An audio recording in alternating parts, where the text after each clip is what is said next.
আসসালামু আলাইকুম রহমতুল্লাহি ওবরকাতুহু। সম্মানিত দর্শক,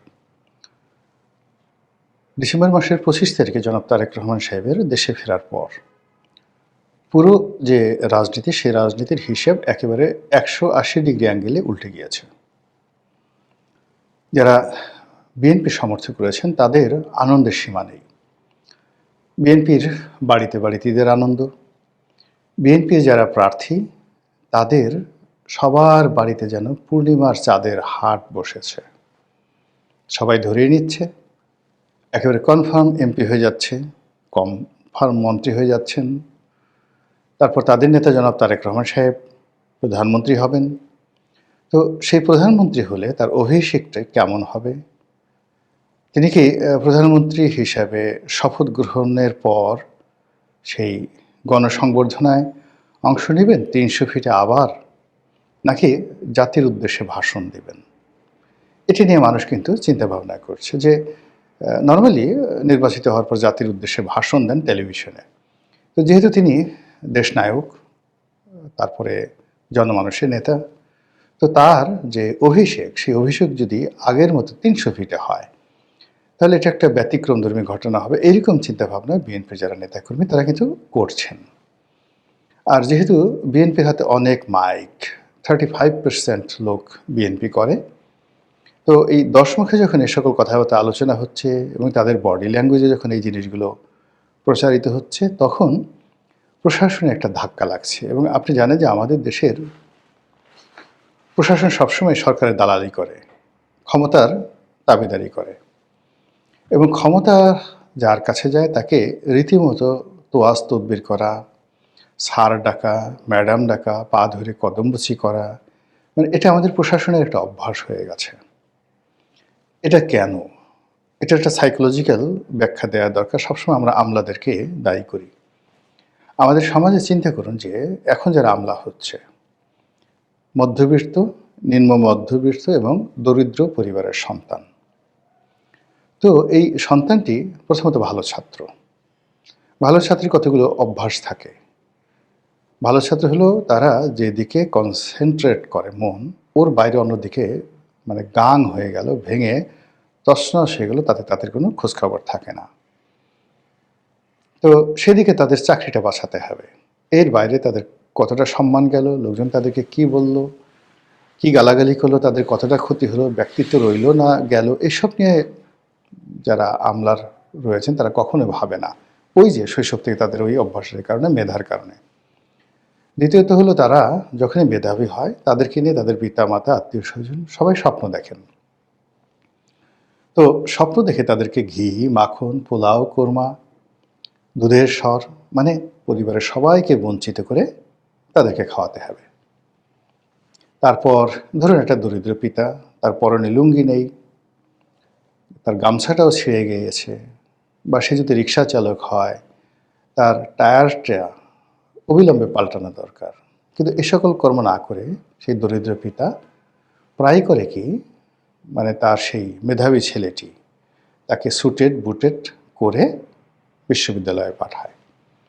এই স্বার্থপর শ্রেণীটা যখন আমলা হন, কামলা হন, তারা প্রথমত অকৃতজ্ঞ হয়ে পড়ে, ক্ষেত্র বিষয়ে সে কৃতজ্ঞ, যারা উপকার করে তাদেরকে ক্ষতি করে।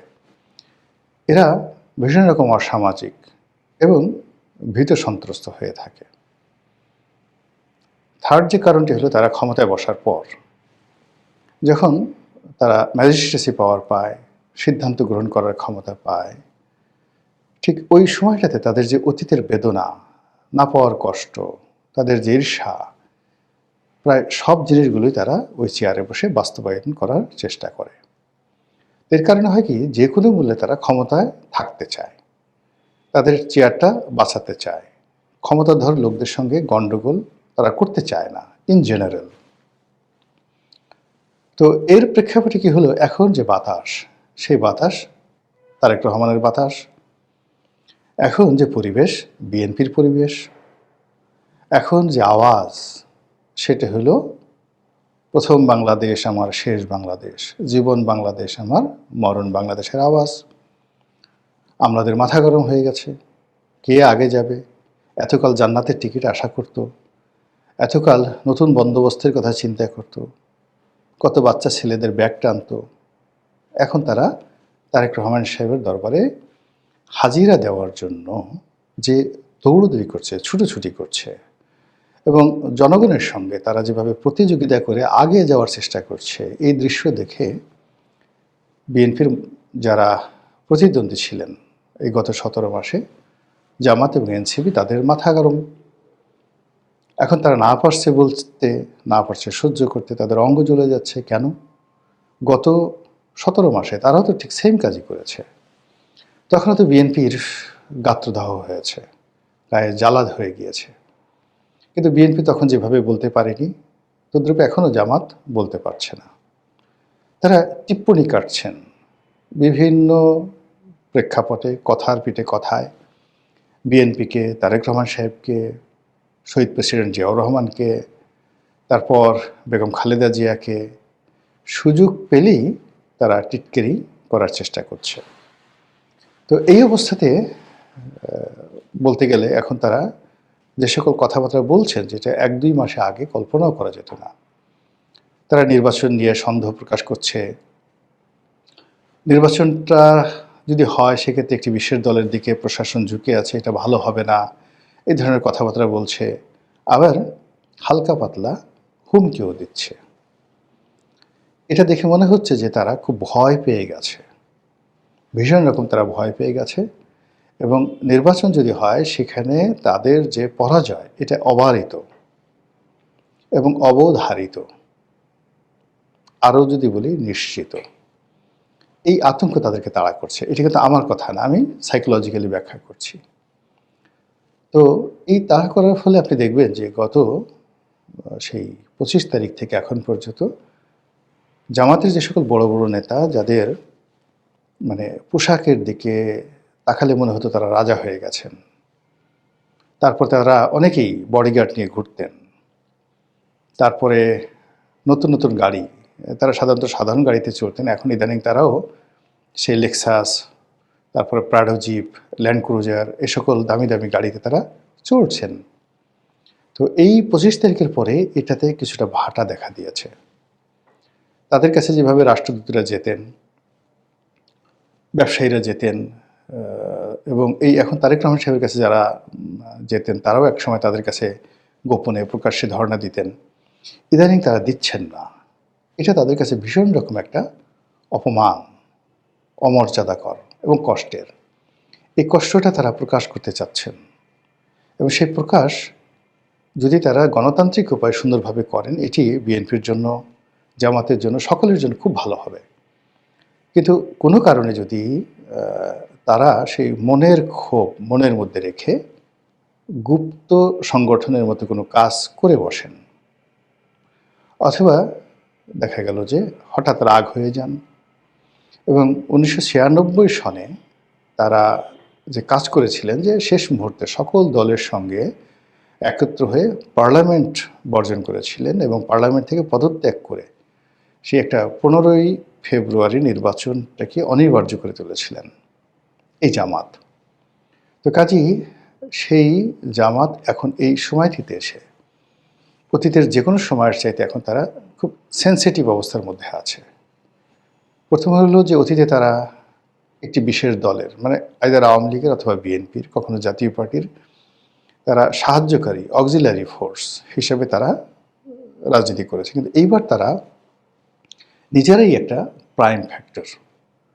তারা হয়তো আগে আশা করেনি যে সংসদীয় প্রধান বিরোধী দল হবে। তারা অত্যন্ত গুরুত্বপূর্ণ একটি বিরোধী দল, 30-35টি সিট হয়তো তারা আশা করত, যেটা যদি কারোর সঙ্গে জোট হয়, বিএনপি অথবা আওয়ামী লীগের সঙ্গে যদি তাদের একটা নির্বাচনে জোট হয়, তাহলে তারা 30 থেকে 35টি সিটে জয়লাভ করে আসতে পারবে।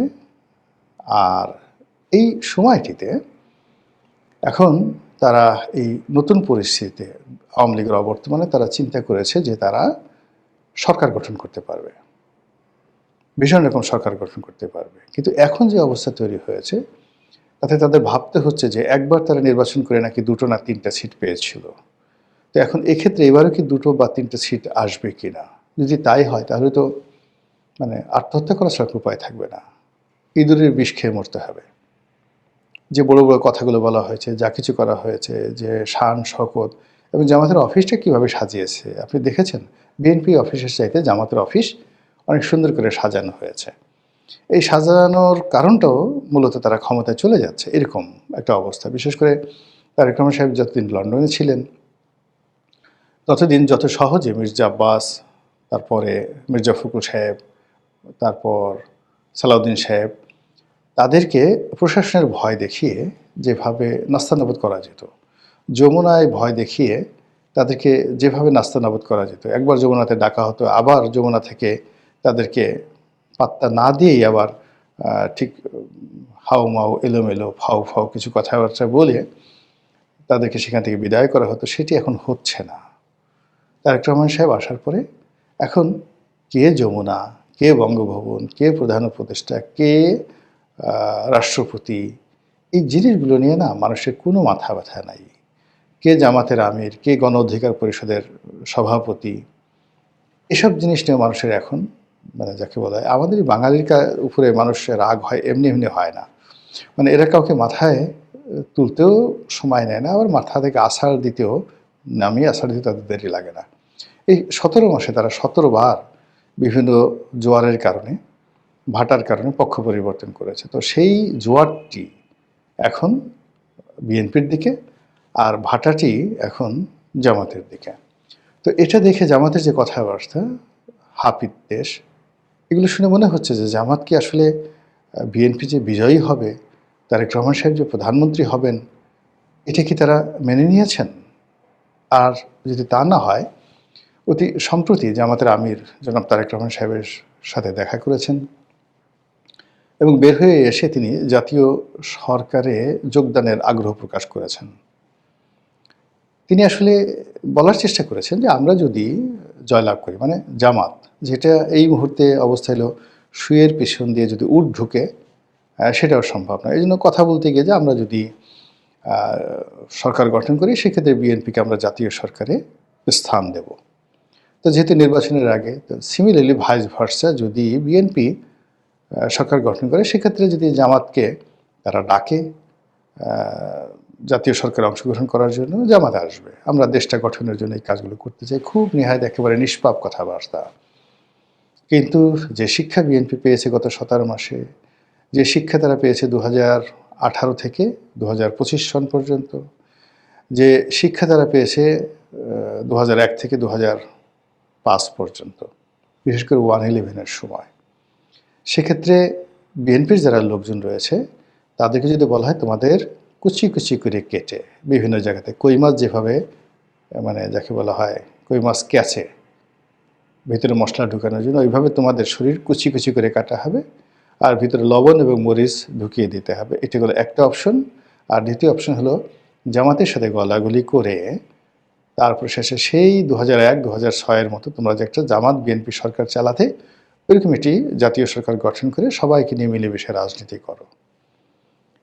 এই কথা বিএনপির যারা লোকজন রয়েছেন, কর্তা ব্যক্তি রয়েছেন, তারা কতটা মান্য করবেন, কতটা গ্রহণ করবেন, আমি কিছু বললাম না। শুধু আপনারা নিজেরা নিজেরা একটু চিন্তা করেন। মহান আল্লাহ আমাদের সবাইকে হেদায়েত দান করুন এবং হেফাজত করুন। আসসালামু আলাইকুম ওয়া রাহমাতুল্লাহি ওয়া বারাকাতুহু।